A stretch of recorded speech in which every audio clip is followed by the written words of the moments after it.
Hi, welcome to Kiran TV. Party సానుభూతిపరుడిగా, కార్యకర్తగా, నాయకుడిగా 15 ఏళ్ళు. కానీ మెగా కుటుంబం అభిమానిగా జీవితకాలం. ఈ మధ్యకాలంలో ఎన్నో ఆటుపోట్లు, అనుమానాలు, అవమానాలు అవేవి ఆయన అభిమానాన్ని తగ్గించలేకపోయాయి. అవేవి ఆయన ఆత్మాభిమానాన్ని కొనలేకపోయాయి. ఆయనే బొర్రా వెంకట అప్పారావు.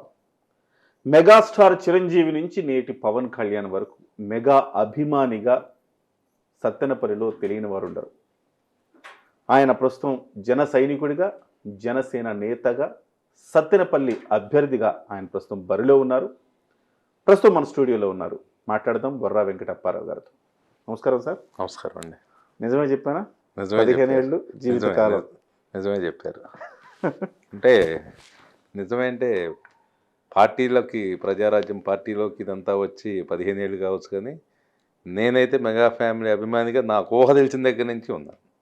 జీవితకాలం ఇప్పటికీ అంటే రాబోయే రోజులు అయితే అదే ఇంకెప్పటికీ అప్పటికి. అవును, జీవితకాలం. సో మిమ్మల్ని మీరు ఎన్నో ఆటుపోట్లు ఎదుర్కొని ఉంటారు. చిరంజీవి అభిమాని దగ్గర నుంచి కూడా ఇవాళ పార్టీ పీఆర్పీ పెట్టిన తర్వాత పీఆర్పీలో మీరు ఉండడం, తర్వాత ఇప్పుడు జనసేనలో ఉండడం. సో ఎన్నో ఆటుపోట్లు మీ వ్యాపారంలో ఎదుర్కొనివన్నీ కూడా ఈ కుటుంబంకి అండగా ఉన్నందుకు మీరు ఎదుర్కొనే ఉంటారుగా. ఇక అభిమానం అన్నప్పుడు ఆనందమే కాదు, అక్కడ ఏదన్నా ఇబ్బంది జరిగినప్పుడు వాటిని కూడా ఎదుర్కోవాల్సిందే కదా. అలా విధంగా అన్నిట్లో కూడా మంచి చెడు అన్ని వ్యవహారాల్లో కూడా మేము మెగా కుటుంబానికి అండగానే ఉన్నాం. ఓకే, ఏం సార్ ఎప్పటి నుంచి చిరంజీవి అంటే మీకు ఎట్లా అభిమానం ఏర్పడింది? నేను 0 to 10th క్లాస్ వరకు భృగుబండ స్కూల్లో చదివాను. అక్కడ ఏదన్నా కానీ స్నేహితుల ఏదైనా మంచి చెడు వ్యవహారంలో అక్కడ నేను చిరంజీవి గారు అంటే స్కూల్ టైం నుంచి నేను అభిమానంతో ఉన్నాను. స్కూల్కి బుక్స్ కట్టలు వేసుకునే దాని గురించి కూడా పేపర్ వెతుక్కొని చిరంజీవి గారి సినిమా పేపర్లో వచ్చి ప్రకటనలు వేసుకునేవాళ్ళం. అలానే అప్పటి రోజుల్లో జేబు మీద స్టిక్కర్ పెట్టేసి మరచెంబుతో హీట్ చేసి వేసుకుంటే స్టిక్కర్లు వేసే దగ్గర నుంచి అలా ఎందుకో ఓ తెలిసిన దగ్గర నుంచి ఫిక్స్ అయిపోయింది మనసులో, మైండ్లో. ఓకే, ఇక ఆ పేరు ఉచ్చరిస్తే ఆటోమేటిక్గా ఈ గుండె ఎందుకో మరి ఆనందంతో పొంగిపోతా ఉండదు, తెలియదు. ఓకే, మీరు అంటే అభిమానిగా ఉన్నప్పుడు చిన్నతనంలో చాలామందికి మనల్ని ఎవరేమన్నా పర్లేదు కానీ మన అభిమాన హీరోని అంటే మాత్రం ఊరుకోంగా. అవును, ఇట్లా గొడవలు గట్రా అవుతుండేవా? మా ఊర్లో కమ్మ సామాజిక వర్గమే ఎక్కువ మంది ఉంటారు ధూళిపాడ గ్రామంలో. నేను ఒక్కడనే చిరంజీవిగా అభిమానిగా ఉండేవాడిని. ప్రతిమ వాళ్ళందరూ బాలకృష్ణ అభిమానులుగా ఉండేవాళ్ళు. రైవల్ ఉండేది కదా, బాలకృష్ణ వర్సెస్ చిరంజీవి ఉండేది కదా. ఉండేది. అప్పుడు ఏంటంటే వాళ్ళందరూ ఎక్కువ మేజర్ పీపుల్ వాళ్ళు ఉండేవాళ్ళు, సింగిల్గానే ఉన్నాను. అర్ధరాత్రి వరకు ఆర్గ్యుమెంట్లు చేసేవాళ్ళం. మావాడు గొప్ప, మీవాడు గొప్ప, మీవాడు సినిమా హిట్, మావాడు సినిమా ఫట్ అని రకరకాలుగా మాట్లాడుకున్నారు. సినిమాలు కూడా వాళ్ళు అంతమంది కలిపి తెర విప్పకుండా 3 రోజులు సినిమా అయిపిస్తే నేను సింగిల్గా కూడా ఆ 3 రోజులు మా ఊర్లో చిరంజీవి గారి సినిమా ఇచ్చి నాకు సపోర్ట్గా మా పక్క గ్రామంలో నేను చదువుకునే భృగుబండ నుంచి ఫ్రెండ్స్ అందరిని పిలిచి వాళ్ళ కూర్చోబెట్టి వీళ్ళ లేపిచ్చేసి ఆ సినిమాకి పోటీగా ఈ వ్యవహారాలు నడుపుతూ ఉండేవాడిని. అప్పటి నుంచి కూడా చిరంజీవి గారు అంటే అమితమైన ప్రేమ. అయితే కొంచెం కష్టతరం. మామూలుగా మీరు వేరే ఏ కులమైనా ఇబ్బంది ఉండేది కాదు, నాన్ కమ్మ అయితే ఇబ్బంది ఉండేది కాదు. కానీ మీరు కమ్మ సామాజిక వర్గానికి చెందిన వ్యక్తిగా మీ వాళ్ళందరేమో బాలకృష్ణ సపోర్ట్ చేస్తున్న సమయంలో మీరు ఇట్లా సపోర్ట్ చేయడం అనేది కొంచెం కత్తి మీద సామె. అయితే ఒకటంటే బాలకృష్ణ అభిమాని, చిరంజీవి గారి అభిమాని అని మాట్లాడుకునే వాళ్ళం కదా. ఆ రోజు కులం తెలియదండి. కులం తెలియదు. కమ్మోళ్ళు అయితే బాలకృష్ణ అభిమానులు, కమ్మోడిని అయితే చిరంజీవి అభిమానిగా ఉండకూడదని ఆ రోజు తెలియదు కదా. చిన్న వయసు, మన మనసులో ఒక నాటుకుంది, ఒక బీజం పడ్డది అంటారు కదా. అది ఏదైనా సరే మన మనసులో అది వచ్చింది, ఆయన మీద అభిమానం పెరిగింది. అలానేం కాదండి, చాలామంది చిరంజీవి గారి అభిమానులు కులాలకు అతీతంగా చాలామంది ఉన్నారు, ఉంటారు. దానికి దీనికి ఈ రాను రాను రాను కాలంలో ఈ ఓటు బ్యాంక్ కోసం ఈ వేరే వేరే వ్యవస్థల్లో ఈ కులాలని పెంచి పోషిస్తున్నారు తప్పితే ఆ చిన్న వయసులో అయింది ఉండేం కాదు కదా సార్. ఇంకోటి సార్, అంటే ఏదో చదువుకోముందు పెసలు అనేవాడు, చదువుకున్నాక పెసలు అంటున్నాడు అన్నట్టు. ఈ టెక్నాలజీ అభివృద్ధి కాకముందు కంటే టెక్నాలజీ అభివృద్ధి అయిపోయి వాట్సాప్లు వచ్చి గ్రూపులు అయ్యి సామాజిక మాధ్యమాలు అయ్యి ఇవన్నీ వచ్చిన తర్వాత కులాల ఫీలింగ్స్ మరింత పెరిగినాయి. తగ్గాల్సింది పోయి వసుదైక కుటుంబం అవ్వాల్సింది పోయి కొంచెం పెరిగాయి. దాన్ని జగన్మోహన్ రెడ్డి లాంటి నాయకులు వాళ్ళు ఉపయోగించుకుంటారు పూర్తిగా. కానీ దీనికి విరుగుడు పవన్ కళ్యాణే కదా.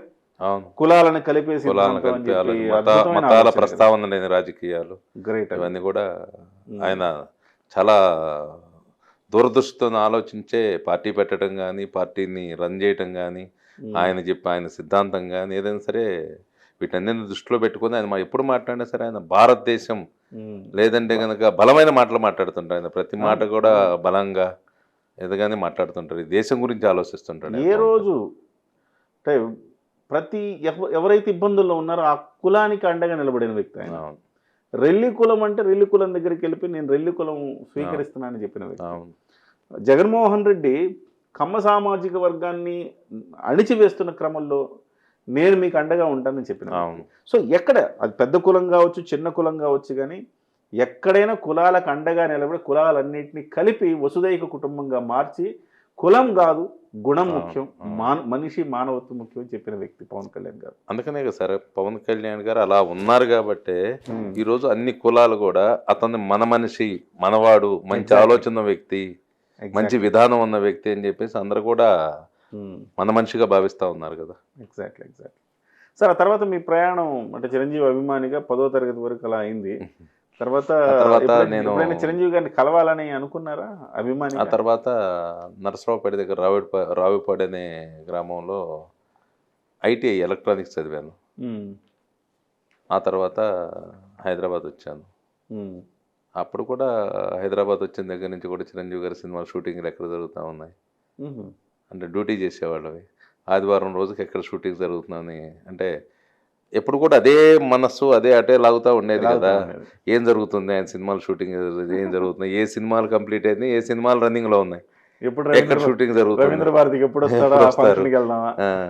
అలా వీటి ఆలోచన ఉండేది. కాబట్టి ఎక్కడున్నా తెలుసుకొని ఆ ఘరానా మొగుడు కావచ్చు, వేరే వేరే సినిమాలు కావచ్చు, అక్కడికి వెళ్ళి ఆ సినిమా షూటింగ్ చూసి షూటింగ్ చూసారు. సినిమా హాల్లో మీరు ఇట్లా అన్ని పైకి ఇట్లా ఎగరేయడాలు ఇలాంటి పనులు చేశారు చిన్నప్పుడు? మొన్న 150 సినిమా చిరంజీవి గారు వచ్చిన తర్వాత చాలా రోజుల తర్వాత గ్యాప్ వస్తే విజిల్ కూడా కొట్టారు. ఏంటి ఇప్పుడు కూడా? ఆనందం వేరు సార్ అది. డబ్బులు పెట్టుకుని కొంటే వచ్చేది కాదు. నిజంగా 150 రూపాయల సీట్లో కూర్చునే కంటే కింద వరుసలో కూర్చుంటారు చూడండి, అసలు వాళ్ళ మధ్య వాళ్ళని చూస్తా ఉంటే వాళ్ళ ఆనందం కానీ వాళ్ళ ఇది కానీ చాలా చాలా గొప్పగా ఉంటుంది. అది ఒక ఫీల్ అంటే అతను మనస్ఫూర్తిగా జరిగే వ్యవహారం తప్పితే ఇప్పుడు మీరు మాట్లాడారండి, నాకు ఆ ఫీల్ లేకపోతే నేను స్పందించలేను. అవును, కరెక్ట్. మీరు ఎంత పొలిటికల్గా కావచ్చు లేదంటే వేరేది మేకప్ చేద్దామన్నా సరే అసలు ఒక ఫీల్ అనేది రావాలి కదా, హృదయం నుంచి రావాలి కదా.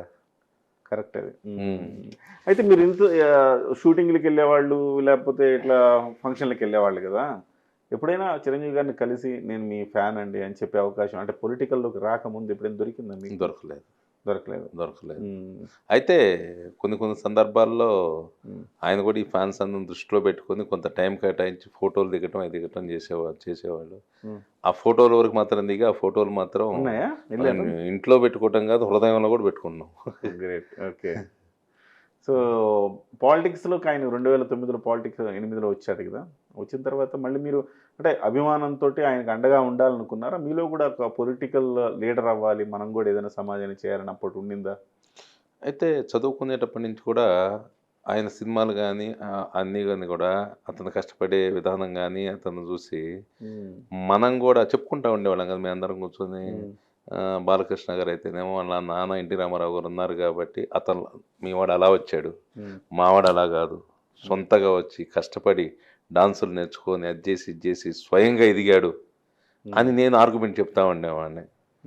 ఎన్టీ రామారావు గారు ఆయన ఆ రోజుల్లో ఆయన కష్టాలు ఆయన పడ్డాడు, ఆ తర్వాత వచ్చిన వాళ్ళకి ఈజీ అయిపోయింది. కానీ చిరంజీవి గారు అలా కాదు, ఆయనంతటా ఆయన ఓన్గా వచ్చి ఆయనంతటా ఆయన సినిమాకు సంబంధించిన యాక్టింగ్ నేర్చుకొని డాన్స్ విషయంలో అన్నిటి విషయంలో కానీ అలా సొంతగా ఎదిగాడు మావాడు అని చెప్పేసి మేము బల్లలు పగల కొడతా ఉండేవాడు. మావాడు సొంతగా ఎదిగాడు, మేవాడు అంటే అది ఉంది కాబట్టి ఎదిగాడు అని చెప్తా.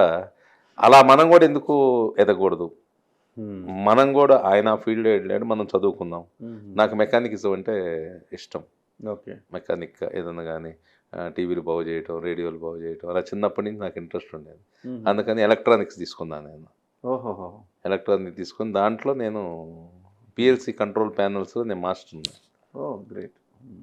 ఇవన్నీ చేసుకుంటా కూడా చిరంజీవి నేను అభిమానంతో ఆయన వ్యవహారాలు చూసుకుంటా నా మీ వృత్తిలో జీవితంలో మీరు ఆర్థికంగా మీ యొక్క కెరీర్లో మీరు ఎదగటానికి కూడా ఇన్స్పిరేషన్ ఇన్స్పిరేషన్ చిరంజీవి గారి ఇన్స్పిరేషన్ inspiration. ఇన్స్పిరేషన్ అది తీసుకొని ఆయన దీంట్లో వస్తా. తర్వాత నేను కొన్ని సంవత్సరాలు జాబ్ చేసిన తర్వాత సొంతగా ఇండస్ట్రీ పెట్టుకున్నాను, విజన్ ఎలక్ట్రికల్స్ అని చెప్పేసి. దాన్ని బేస్ చేసుకొని డెవలప్ అయ్యి అన్ని విధాల ఆర్థికంగా 2007, 2008 కల్లా వ్యాపారాన్ని బ్రహ్మాండంగా అభివృద్ధి చేసి ముందుకు దూసుకెళ్తున్న టైంలో చిరంజీవి గారు ప్రజారాజ్యం పెట్టి, నా అభిమానులు మీరందరూ కూడా నాతో రండి, మనం మంచి భవిష్యత్తు ఉంది అని చెప్పేసి ఆయన పిలిపివ్వటం. నేను హైదరాబాద్లో ఉన్న నేను వెళ్ళిపోయి మా ఇంటి మీద ఫస్ట్ మరలా ఏది బాలకృష్ణ చిరంజీవి గారి సినిమాలకు ఎలా పోటీ పడ్డానో మరలా ఆ రోజుని స్టార్ట్. మళ్ళీ కొన్ని సంవత్సరాల పాటు నేను ఎదగటం కోసం, నేను డబ్బు సంపాదించుకోవటం కోసం నేను సొంతంగా కంపెనీ పెట్టుకోవాలి. నాకు 40 సంవత్సరాల వయసు వచ్చే వరకే నేనేం సాధించాలి, నెలకెంత అద్దె సంపాదించాలి, నెలకి ఏం చేయాలనే టార్గెట్ పెట్టుకొని దాన్ని రీచ్ అయ్యాయి. అంతలోకి చిరంజీవి గారు పిలిపివ్వటం, మా ఇంటి మీద మేము జెండా కట్టుకోవటం, ఊళ్ళో జెండా వేయటం. 76 గ్రామాలు ఉన్నాయి, 76 గ్రామాల్లో ఫ్లెక్సీలు కట్టడం, జెండా కార్యక్రమాలు చేయటం. తిరుపతిలో చిరంజీవి గారు ప్రజారాజ్యం ఆవిర్భావ సభ పెడితే ఓ 16 బస్సులు పెట్టడం, జనాలను తీసుకెళ్ళటం, భోజనాలు పెట్టడం, చాలా స్వచ్ఛందంగా ఆనందం. చిరంజీవి గారు ఇలా చేయని ఏం లేదు, చెప్పింది లేదు. ఆయన సినిమా యాడ్లో సినిమా వస్తే సినిమాకి ఎలా పోయాము అలానే ఆయన పిలిచాడు కాబట్టి వెళ్ళాము. సినిమా పోస్టర్లు ఎట్లా కొట్టామో, జనాన్ని ఎట్లా తీసుకెళ్ళాము, అంతే. అంతే. ఓకే. అంటే మీరు పవన్ కళ్యాణ్ చిరంజీవి గారు నాకు పిఆర్పి పెట్టినప్పుడు సభ జరిగింది, వెళ్ళారు. అవును. వెళ్ళిన తర్వాత ఆయన పర్సనల్ గా కలిసారు? తర్వాత కలిసారు. చేయాల్సిందని చేసేసాం. తర్వాత వెళ్ళి కలిసారు. ముందు మనోడు సక్సెస్ అవ్వాలి, ముందు మనం ప్రజారాజ్యం రావాలి. ఆయన పిలిచాడు, సినిమాలు ఎలా హిట్ అయింది అలానే ఎన్టీ రామారావు గారు ఎలా అయితే ముఖ్యమంత్రి అయ్యాడో మావాడు కూడా, మా బాస్ కూడా ఈ రాష్ట్రానికి ముఖ్యమంత్రి కావాలనే దీంతో మేము కూడా ఆయన కనుక పరిగెత్తాం. ఓకే. ఆ తర్వాత నేను కూడా ఆ రోజు ఆర్థికంగా ఆ రోజుకే నేను 100% ఎమ్మెల్యే కావాలనే బాస్ పిలిచాడు కాబట్టి ఆయన ప్రతినిధిగా ఆయన అవకాశం ఇస్తే మనం కూడా ఎమ్మెల్యేగా పోటీ చేద్దాం అనుకున్న టార్గెట్స్ మీరు రీచ్ అయ్యారు. ఇక ఏదైనా సమాజానికి ఏదైనా చేయాలి అంటే కనుక బాస్ దారిలో నడిస్తే ఈజీ అయిద్దని వెళ్ళి అప్పుడు చిరంజీవి గారితో మీరు కలిసిన సందర్భంలో మీ మధ్య జరిగిన సంభాషణ ఏంటి? ఏదైనా సరే మీరు సేవా కార్యక్రమాలు చేయండి, జనం కోసం పనిచేయండి, అక్కడున్న సామాజిక తుల్యకరణ లేదంటే పెట్టి మనం సీట్లు అలాట్మెంట్ చేద్దామన్నారు. మేము స్వచ్ఛందంగా సామాజిక సేవా కార్యక్రమాలన్నీ కూడా అడిగారు అప్పుడు. సార్ నాకు కూడా పోటీ చేయాలని ఆసక్తి ఉందని చెప్పాము. ఆయన విన్నారు, 4-5 కూర్చోబెట్టారు. మీరందరూ కూడా కష్టపడి పనిచేయండి, మీరు ఎవరో ఒకరికి సీట్ ఇస్తాము, ఆ తర్వాత మన పార్టీ అధికారంలోకి వచ్చిన తర్వాత మీ అందరికి భవిష్యత్తు ఉంటుంది. చాలా గొప్పగా చెప్పాడు ఆయన. ఎక్కడ కూడా ఆయన మీరు మీ బాల్య స్మృతులు ఏమన్నా ఎవరు ఆయనతో సార్ మేము చిన్నప్పుడు మీకోసం ఇట్లా చేసామని చెప్పుకునే అవకాశం వచ్చిందా? సహజంగా ఇప్పుడు మనం దేవుణ్ణి చూడాలనుకున్నాం సార్, ఆ దేవుణ్ణి చూసినప్పుడు ఏం మాటలు రావు. అట్లే ఏం రావు. అట్లనే ఇప్పుడు ఆయన కనపడితే ఆయన మాట్లాడుతుంటే వెంటనే తప్పితే మనకి వేరేది ఏముంటది అక్కడ. ఎన్నెందో అనుకొని వెళ్తాం, ఈరోజు కలవబోతున్నాం కాబట్టి అది మాట్లాడేది ఏం మాట్లాడదు. అంతే కరెక్టే. తర్వాత మీరు పిఆర్పి నుంచి 2009లో యాస్పిరెంట్గా ఉన్నారు. ఉన్నాను, అన్ని గ్రామాల్లో అన్ని వర్క్ చేసాం. తర్వాత బైరా దిలీప్ చక్రవర్తి గారికి ఇచ్చారు. ఇచ్చినప్పుడు కూడా ఆయన కూడా నేను అంటే వేరే విధంగా విభేదించలేదు. అన్న మీరు స్థానికులు కాదు, మీరు చెప్పిన విధంగా ఇక్కడ ఓట్ బ్యాంక్ లేదు, పొరపాటు పడుతున్నారు, వాస్తవాలు తెలుసుకుంటే బాగుంటుంది అని ఆయన కూడా నేను హైదరాబాద్లోనే ఆయన సీట్ అలాట్మెంట్ నాకు సీట్ ఇస్తున్నారు అన్న టైంలో నన్ను పిలిచినప్పుడు చెప్పాను, ఇట్లా పరిస్థితి మీరు అనుకున్నట్లు లేదన్నా, నేనైతే ఉన్న ఫ్రాంక్ చెప్పాలి నీకు, మీరు చెప్పిన ఓట్లు పర్సంటేజ్ అనేది తప్పు చెప్పారు. ఆయన ఏం చెప్పారు అంటే అక్కడ సామాజిక వర్గ సమీకరణ ఎక్కువ చెప్పారు. అది చెప్పిన దాంట్లో మీరు చెప్పిన సమీకరణలు అక్కడ లేవన్నా, కాబట్టి అది కూడా కాకుండా మీరు స్థానికులు కాదన్నా, మాకు అవకాశం ఇస్తే కనుక మేము పుట్టిన దగ్గర నుంచి తెలిసిన దగ్గర నుంచి చిరంజీవి అభిమానులుగా ఉన్నాము, మా అందరూ కూడా ఈ పరిచయాలు ఇవన్నీ ఉన్నాయి, బాగుంటుందన్నా, భవిష్యత్తు బాగుంటుందన్నా, దయచేసి మాకు అవకాశం ఇప్పించండి అన్నా అని అడిగాం. సరే అక్కడున్న సమీకరణను బట్టి అక్కడ పార్టీ అధిష్టానం బాస్ నిర్ణయం తీసుకున్నాడు, ఇక ఆ నిర్ణయాన్ని కట్టుబడి మనం పనిచేయాలి. పనిచేశారా? ఇప్పుడు సీట్ ఇచ్చే వరకు ఎన్నైనా మాట్లాడుకుంటాం సార్, విభేదిస్తాం, నా హక్కుని అడగొచ్చు, ఆయన సమాధానం చెప్పవచ్చు, కానీ బాస్ సీట్ ఇచ్చిన తర్వాత అతని కోసం పనిచేసాం. అప్పటి రోజుల్లో దాదాపు 28,000 పైచిలుకు ప్రజారాజ్యానికి ఓట్లు వచ్చాయి అక్కడ. గ్రేట్. ఆ తర్వాత జరిగింది. వాస్తవానికి అది పర్ఫెక్ట్గా క్యాండిడేట్ మీలాంటి వాళ్ళకి ఇచ్చి ఉంటే బహుశా గెలుపు దిశగా ఉండేది. అంటే సామాజిక వర్గ సభ్యులు కరెక్ట్గా లెక్కేసుకుని ఇచ్చి హిట్ ఇంకా బెటర్గా బాగా ఉండేది. ఆ రోజు గెలుపుకు కూడా అవకాశం ఉండేది. గెలిచింది ఎవరండి అప్పుడు? గెలిచింది వైవి ఆంజనేయులు గారు గెలిచారు. Okay okay. అక్కడి నుంచి ఇక మళ్ళీ పీఆర్పీలోనే ఉన్నారా, లేకపోతే అంటే విలీనం దాకా ఉన్నారా మీరు? అసలు మేము విలీనంతో దాంతో దీంతో మా సంబంధం లేదు కదా. అంతే, మేము చిరంజీవి గారి అభిమానులు అంతే. ఆయన పార్టీతో దాంతో మా సంబంధం లేదు, అయిపోయింది, అది అయిపోయింది. ఆయన పార్టీ ఉంటే పార్టీలో అయితే ఆయనతో ఉంటారు, ఆయనతో ఉంటాం అంతే అంతే, వేరేదేం లేదు. అది కాకుండా కూడా జనసేన పార్టీ 2014లో ప్రకటించారు. అప్పుడు మేము ప్రజారాజ్యంలో ఉన్నప్పుడు యువరాజ్యంలో పవన్ కళ్యాణ్ గారితో కూడా పనిచేసాం. ఇప్పుడున్న రియాజ్ కావచ్చు, వేరే వాళ్ళందరితో కూడా మన state president, Telangana state president Shankar Goud గారు నన్ను అన్నాడు కదా, ఆ అన్న మేమందరం అప్పుడు చురుగ్గా, నేను అప్పుడు నా వయసు 32-33 ఇయర్స్ ఉంది, మా స్పీడ్గా ఉండేవాళ్ళం. అప్పుడు అన్ని కార్యక్రమాల్లో కూడా నేను పాల్గొనేవాడిని. ఆ దీంతో 2014లో జనసేన పార్టీ పవన్ కళ్యాణ్ గారు స్థాపించారు. అలానే రియాక్ట్ అయిపోయి మళ్ళీ జనసేన వైపు మేము వెళ్ళిపోయాం. వెళ్ళిపోయిన తర్వాత పార్టీ స్థాపిస్తున్నానని అన్నప్పుడు మేము మళ్ళీ యాక్టివ్ అయిపోయాం. ఆ తర్వాత ఎలక్షన్ వచ్చినప్పుడు 2014లో పవన్ కళ్యాణ్ గారు తెలుగుదేశం పార్టీకి మద్దతు తెలియజేశారు. ఆ మద్దతులో భాగంగా అక్కడ ఉన్న తెలుగుదేశం పార్టీ వాళ్ళతో సయోధ్య కుదుర్చుకొని మా నాన్నగారిని మండల ప్రెసిడెంట్గా చేయటం జరిగింది. సత్తన్నపల్లి రూరల్ మండల ప్రజా పరిషత్ అధ్యక్షుడిగా చేయటం జరిగింది. సూపర్. అలా జరిగింది అంటే మాకు ఆ రోజు ప్రజారాజ్యంలో వచ్చి అంత కష్టపడి అక్కడ నియోజకవర్గం మొత్తంలో నేను గుర్తింపు పొందాను. సత్తన్నపల్లి రూరల్ మండలంలో అన్ని గ్రామాల్లో నన్ను చాలా దగ్గరకు తీసుకున్నారు. ఓకే. కాపు కమ్యూనిటీ నన్ను ఎలా అంటే వాళ్ళ ఇంటి మనిషి కంటే కూడా సొంత అన్న తమ్ముడు, లేడీస్ కూడా వాళ్ళ తమ్ముడు, అప్పుడు రోజుల్లో తమ్ముడు, ఇప్పుడు కూడా వాళ్ళ తమ్ముడు లేదంటే వాళ్ళ అన్న, అలా సొంతగా భావిస్తారు. ఎందుకంటే నాకు ఊహ తెలిసిన దగ్గర నుంచి వాళ్ళలోనే బతికాను, వాళ్ళలోనే తిరిగాను, వాళ్ళలోనే ఉన్నాను. నాకు రెండోది తెలియదు. అవునండి.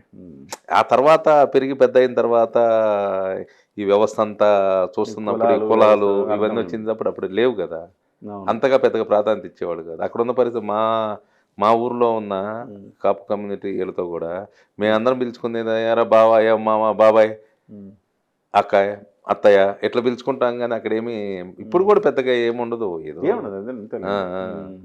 వీళ్ళు ఈ ఓటు బ్యాంక్ గురించి, ఈ రాజకీయ నాయకులు ఈ వ్యవహారం చేసే విషయం దాన్ని ఏమి లేదు. సో 2014లో పోయింది. 2019లో కానీ మీరు జనసేన పార్టీలో ఉన్నారా, లేకపోతే కంటిన్యూస్గా ఉన్నారా, లేకపోతే ఆన్ అండ్ ఆఫ్లో ఉన్నారా? అంటే ఆన్ అండ్ ఆఫ్ అంటే అప్పుడు జనసేన పార్టీ తెలుగుదేశం పార్టీకి మద్దతు ఇచ్చి సైలెంట్ అయిపోయింది. అప్పుడు మనము జనసేన పార్టీ మద్దతుతోని తెలుగుదేశం పార్టీలో మండల ప్రెసిడెంట్గా పోటీ చేశాం.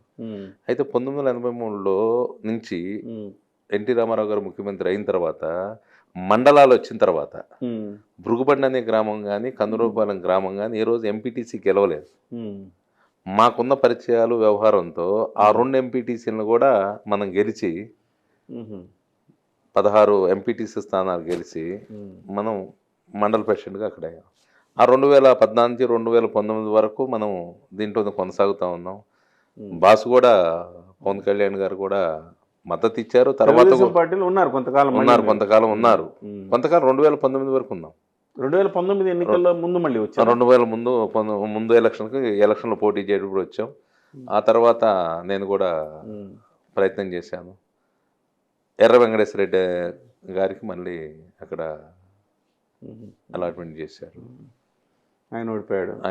అంటే మళ్ళీ మీరు అప్పుడు పార్టీలో ఈ మధ్య కాలంలో పార్టీలో చేరినట్టు వార్త వచ్చింది. అంటే నేను వచ్చి బొర్రా వెంకటప్పారావు గారు జనసేనలో చేరుతున్నారని ఇప్పుడు 1.5 year 2 years బ్యాక్ నేను ఇప్పుడు చూసినట్టు గుర్తున్నాను. అది ఆ ప్రస్తావన తెలియని వాళ్ళు అలా మాట్లాడారు, కానీ వాస్తవంగా నేను జనసేన పార్టీకి, ఎందుకంటే పవన్ కళ్యాణ్ గారు ఎటుంటే అటే ఉన్నాను. నేను అటే ఉన్నారు. చిరంజీవి గారు ఎటుంటే అటే ఉన్నాను, తర్వాత పవన్ కళ్యాణ్ గారు ఎటుంటే అటు ఉన్నాను. అదేనండి, ఫ్యామిలీతో ఉన్నానని చెప్తున్నాను. ఫ్యామిలీతోనే ఉన్నాను నేను. నా దాంట్లో వేరియేషన్ అప్పుడు తెలుగుదేశం పార్టీకి అది మద్దతు ఇచ్చాడు కాబట్టి, తెలుగుదేశం పార్టీ జనసేన మద్దతుతోని మనం అక్కడ మండల ప్రెసిడెంట్ అయ్యాం కాబట్టి, ఆ 2019 వరకు మేము పదవి ఎక్కడ పొందాం కాబట్టి దాన్ని కంటిన్యూ చేయాలి కదా. ఆ కంటిన్యూషన్లో మేము ఉండాల్సి వచ్చింది. 2019లో మళ్ళీ జనసేనకు మేము షిఫ్ట్ అయిపోయింది కాబట్టి జనసేనకు వచ్చేసి అంతే భాగంగా ఆ రోజు మీరు పోటీ చేయాల్సి వచ్చింది. తెలుగుదేశం ఆ తర్వాత 2022 సంవత్సరంలో ఏదైతే కౌలు రైతు భరోసా యాత్ర సంబంధించిన విషయంలో నన్ను కబురు పెట్టారు. దాదాపు పల్నాడు ఏరియాలో 300 మంది చనిపోయారు కౌలు రైతులు. వాళ్ళకి మనం చెక్కులు పంపిణీ చేయాలి. ఇక్కడెక్కడా కూడా ఇప్పటంలో జరిగిన సభను దృష్టిలో పెట్టుకొని అక్కడ ఇల్లు పడగొట్టి ఇవన్నీ చేశారు కాబట్టి ఎక్కడ ప్లేసు ఈ జగన్ ప్రభుత్వం ఇవ్వనట్లేదు. నువ్వు మనవాడివి, ఏదన్నా అవకాశం ఉంటే నువ్వు చూడగలవా అని అడిగి స్వయంగా పవన్ కళ్యాణ్ గారు అడిగారా? మన టీముకి సంబంధించి నాదండి మనోహర్ గారు తప్పనిసరిగా నేను ఆ ఫ్యామిలీకి సంబంధించిన మనిషిని, నేను మాకు సంబంధించిన భూములు ఉన్నాయి, లేకపోయినా అవసరమైతే 10 ఎకరాలు మనం ల్యాండ్ కొనైనా సరే నేను ఏర్పాటు చేస్తాను. అది చాలా పెద్ద పేరు వచ్చింది. దాదాపుగా అంటే ఢీ అనే రీతిలో జనసేన వర్సెస్ వైసీపీ జరిగింది ఆ రోజు. అవును, ఆ రోజు ఏంటంటే పరిస్థితి ఏంటంటే పవన్ కళ్యాణ్ గారు కౌలు రైతులకి ఆదుకుంటా ఉన్నాడు. దాన్ని ఓర్చుకోలేని పరిస్థితుల్లో జగన్మోహన్ రెడ్డి ప్రభుత్వం ఉంది. ఏదైనా సరే అది అక్కడ పెట్టి పల్నాడు ఏరియాలో ఉన్న కౌలు రైతులకి ఆదుకోవాలని ఏం లక్ష్యంతో ఉన్నాడు, దాన్ని అడ్డుకోవాలని వాళ్ళు ఉన్నారు. దానికి నేను మధ్యగా ఉండి ఏదైతే పవన్ కళ్యాణ్ గారు చెప్పిన కార్యాన్ని నేను నెరవేర్చాను. ఆ రోజు ధూళిపాల గ్రామంలో కూడా ఆ సభ ఏర్పాటు చేసి 266 మందికి 2,66,00,000 రూపాయలు చెక్కులు ఇవ్వటం, క్యాష్ ఇవ్వటం, డబ్బులు ఇవ్వటం అనేది ఒక ఎత్తండి. ఈ 266 మందిని గ్రామాల్లో FIR అయిందా లేదా చూసి వాళ్ళందరినీ గేదర్ చేసి మళ్ళీ ప్రభుత్వానికి తెలియనీయకుండా కాపాడి, మళ్ళీ ప్రభుత్వానికి పలానా అతను వస్తున్నాడని తెలిసిందనుకోండి, అతను వాళ్ళ దగ్గరే ఆపేసి ఇబ్బంది పెడుతున్నారు కదా. వాళ్ళని ప్రొటెక్ట్ చేసి వాళ్ళని జాగ్రత్తగా ఈ సభావేదిక దగ్గర తీసుకొచ్చి వాళ్ళకి సపరేట్గా ఒక గ్యాలరీ పెట్టి. ఏం సార్ అంత టఫ్ అంటే మేము చూస్తాం ఆయన చెక్కులు ఇచ్చడం చూస్తాం. లేదు, చాలా కష్టమైన పని. 2,66,00,000 ఇవ్వటం అంటే 2,66,00,000 అవుతుంది అంటున్నారు, కానీ దీనికంటే కూడా వాళ్ళందరినీ గ్యాదర్ చేయటం అనేది చాలా శ్రమతో కూడుకుంటుంది. వాళ్ళు కాబట్టి మీరు సై అంటే సై అన్నట్టుగా మొత్తం మోటుకున్నారు. తీసుకొచ్చి వాళ్ళందరినీ కూర్చోబెట్టి వాళ్ళందరికీ మార్నింగ్ టిఫిన్, ఈవినింగ్ మధ్యాహ్నం భోజనాలు పెట్టి మళ్ళీ వాళ్ళని ఇంటి దగ్గర చేరుస్తారు. అది నాకు చాలా హృదయానికి హత్తుకుంది. అది వాళ్ళు కష్టంలో ఉన్నవాళ్ళు, భర్తను కోల్పోయి తండ్రిని కోల్పోయి వాళ్ళని తీసుకొచ్చి వాళ్ళకి అలా సహాయం చేయటం అంటే ₹1,00,000 అనే దానికి ఉండకూడదు సార్. వాళ్ళని ఓదార్చడం అనేది చాలా ఇంపార్టెంట్ అనే విషయం కదా. కరెక్ట్. దాని విషయంలో పవన్ కళ్యాణ్ రాష్ట్ర వ్యాప్తంగా చాలా మందికి ఆదుకున్నారు. చాలా హృదయాల్లో ఆయన చోటు సంపాదించుకున్నారు. ఓకే. ఇప్పుడేంటి సార్ 2024లో సత్తెనపల్లిలో మీరు బరిలో ఉన్నారా? అంటే ఇంకా క్లారిటీ అయితే రాలేదు కాబట్టి సార్ ఛాన్స్ ఉందా? సార్ ఒకటి సార్, 2008లోనే నేను బరిలో ఉన్నా. అవునండి. 2019లో బరిలో ఉన్నా. 2024లో కూడా 100% ఎట్టి పరిస్థితుల్లో కూడా నేను పోటీ చేస్తాను. సో మీకు అంటే టికెట్స్ ఇంకా అనౌన్స్ కాలేదు కదా, మీకు కాన్ఫిడెన్స్ ఉందా? నాకు కాన్ఫిడెంట్ ఉంది. ఎందుకంటే పవన్ కళ్యాణ్ గారు కష్టాన్ని గుర్తిస్తాడు, ఎవరు పార్టీ కోసం పనిచేస్తున్నారు, ఎవరు శ్రమ పడుతున్నారు పార్టీకి అనేది ఆయన గమనించి తప్పనిసరిగా గత 2008 సంవత్సరం నుంచి నేను మెగా ఫ్యామిలీ కోసం కష్టపడుతున్నాను అనే విషయం కూడా ప్రతి విషయం ఆయనకు తెలుసు. ఆయన దృష్టిలో ఉన్నాను నేను. తప్పనిసరిగా నాకు 2024 సంవత్సరంలో ఎమ్మెల్యేగా పోటీ చేసే అవకాశం పవన్ కళ్యాణ్ గారు ఇస్తారని చెప్పేసి నేను ప్రగాఢంగా నమ్ముతున్నా. వాస్తవానికైతే మీకు సింగిల్గా ఉండుంటే మీకే సీట్, అందులో డౌట్ ఏం లేదు. కానీ ఇప్పుడు కన్నా ఏదో కర్చీఫ్ వేసాడని తెలుగుదేశం తరఫున అంటున్నారు.